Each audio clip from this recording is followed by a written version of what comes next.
ఇప్పుడు ఈ కరకట్టు వాళ్ళే మీరు చూస్తా ఉన్నారు.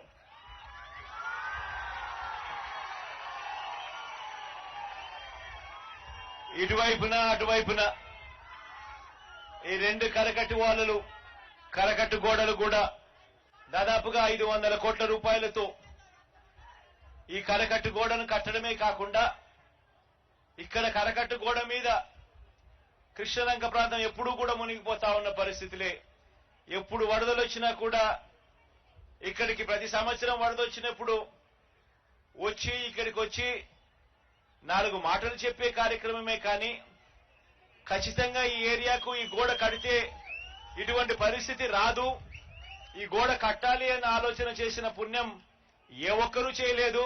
అది ఒక్క మీ బిడ్డ ప్రభుత్వంలోనే జరుగుతా ఉందని చెప్పడానికి సంతోషపడతా ఉన్నా.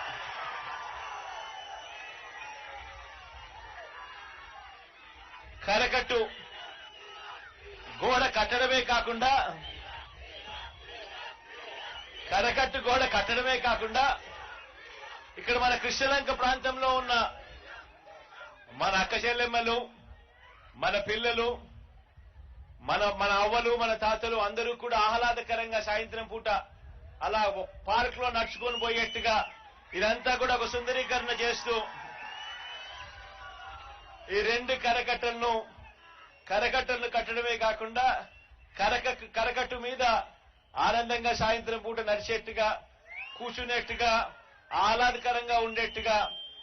దీని పొడుగునా ఒక ఇటువైపున అటువైపున రెండు వైపులా